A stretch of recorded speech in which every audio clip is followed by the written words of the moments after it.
I come here, Iesha, Sekou.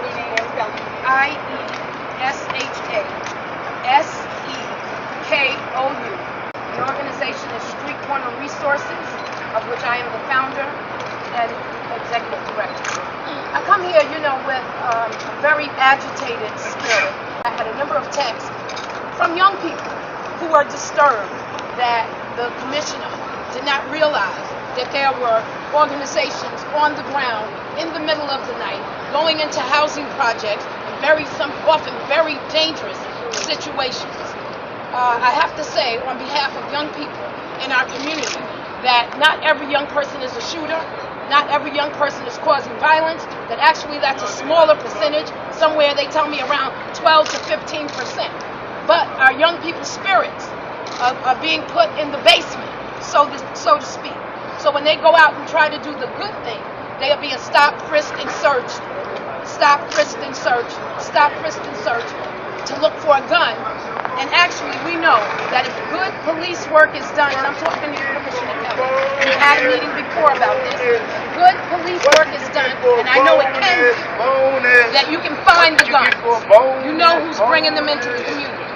And so to hear, to assume, or hear the assumption of, that we are not concerned, I don't need to be outraged. I am beyond outraged. I'm tired of standing over young people. Just recently, Darrell Shaw, 128th Street and Lexington Avenue, caught a bullet that was not meant for him, home from college, newly graduated, on his way to work on his master's, dead. That was about 5 or 6 days ago. 129th Street and 7th Avenue. 4 young people on the basketball court. All 4 shot, 1 dead. Not every kid is a bad kid. We took back that basketball court because kids were afraid to even walk on that side of the street. Street Corner Resources went into that basketball court with young people, with music, with ministers, with other organizations, and said we will not allow the spirit on this court that kept kids happy to die. But we do this work more too often than we like to think about. I get the call in the middle of the night with the girl shot behind her ear last September 29th, I think it was, on 132nd Street. And this was 2 o'clock in the morning. And we answered the call. We didn't stay on the phone. We went out there and it was raining. And we do this all the time. So Commissioner Kelly, it's not that you really don't know, because we also interface with NYPD. When it's good, and we have to say that. But when it's not, and the assumption is made that we are not doing this work, it has a domino effect. And it makes people feel hopeless, and don't think that these kids are not already feeling hopeless. They are. It also makes the community feel like the people that they elected as indigenous leaders, like myself and the others behind me that are running organizations, are not doing what they are supposed to do, because they hear this from a voice of authority. What we have to understand is that we don't have enough resources in our organizations to keep the number of people that we would like to have on the ground.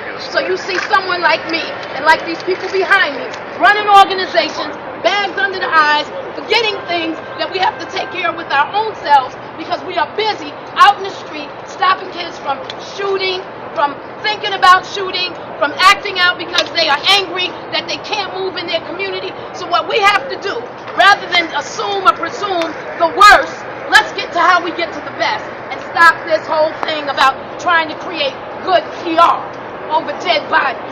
We can't do that. This is not about good PR. This is about, let's get to the thing, to do the real work, whatever it is, pulling everybody, because it takes everybody in this community. Not just the police department, and we don't want to over-police our communities. It takes the woman in the laundromat, it takes the people running the organizations, even the young people in the street. And I have to say, lastly, is that young people in the street on 128th Street and Lexington Avenue, they called me and they said, Iesha, why aren't we over here praying? And they didn't mean praying holding the standard vigil that we hold. They wanted to pray, and these are what a lot of people refer to as the hood kids. But I refer to them as my babies, because they were not created to think and act in the way that they've been thinking and acting. And I know that those spirits can come back.